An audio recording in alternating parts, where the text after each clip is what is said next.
guys, Gerald for Oneupreviewz, and today we've got a sneaker review and unboxing of the Air Jordan Legacy 312.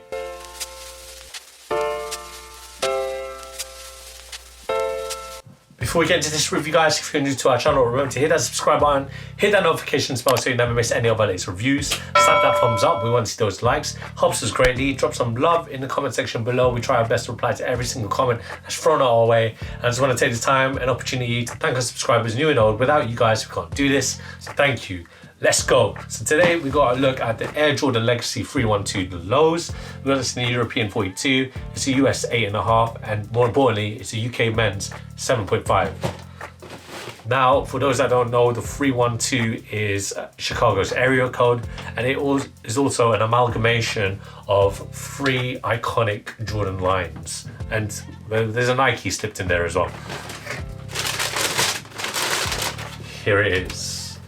I mean, I'm not the biggest fan of, mash up between sneakers, but this is all right because the 312 has been done before in the past, and there was like a Don C version, and it just reminds me of the Spizikes, like the old school Spizike. Well, everyone knows the Jordan Spizikes, but this in and of itself is taking inspiration from the area code, obviously, which is Chicago. Chicago's area code is 312, for those that didn't know. What I can see here is that it's taking inspiration from the Air Jordan 3, the Air Jordan 1, Air Jordan 2, you can kind of see it, and from what the website says, it takes some parts of the Alpha Force, which I'm unsure where I can see that, but I can see a big Air Trainer 1 strap right there.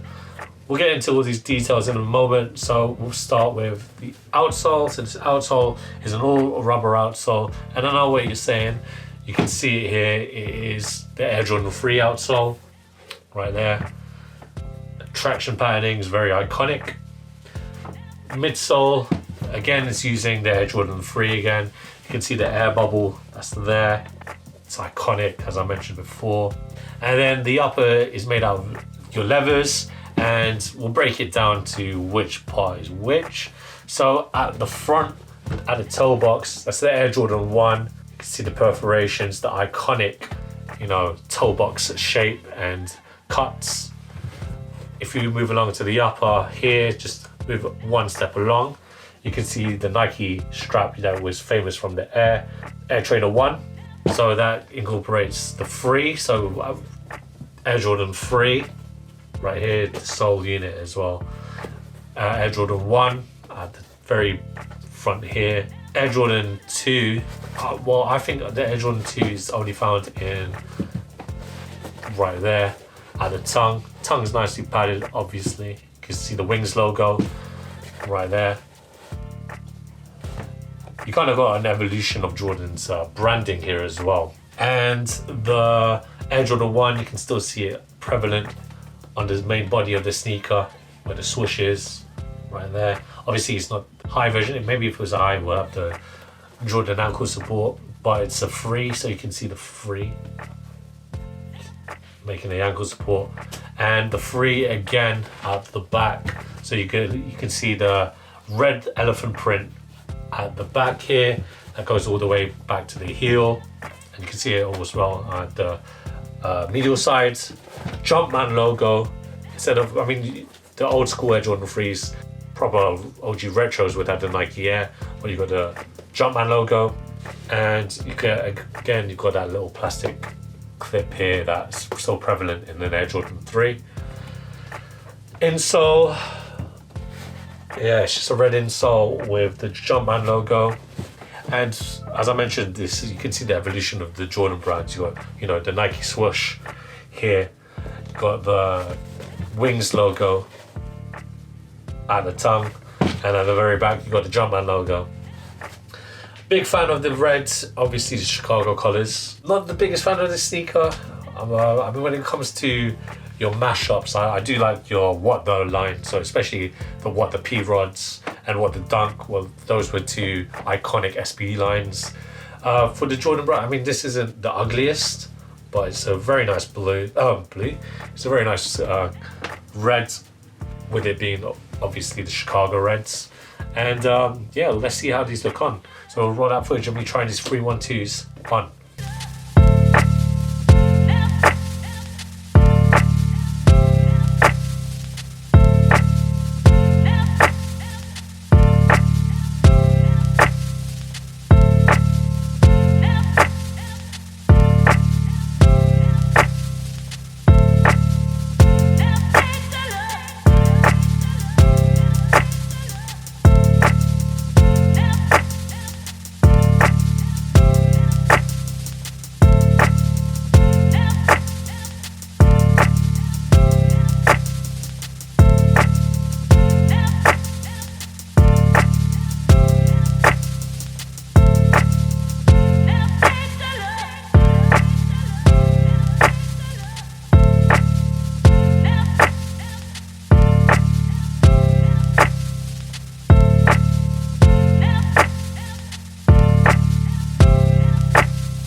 When it comes to the fit, guys, I recommend that you get your true to size Jordan fit. Well, it's the same as Nike really at the end of the day.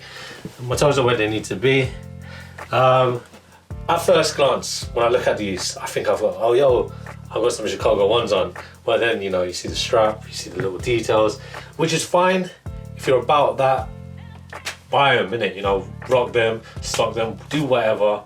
If you're those people that mock other people wearing, obviously they can't get the OG Jordans, but you mock them, shame on you, yeah? Let people wear what they want.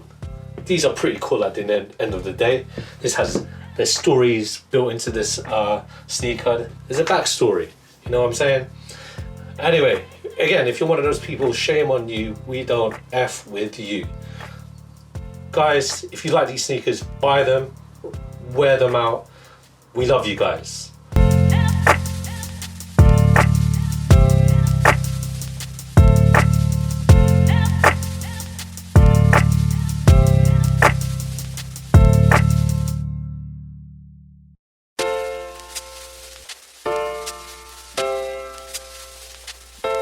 Thanks guys for watching. Remember to like, comment and subscribe. Follow us at Oneupreviewz with a Z at the end.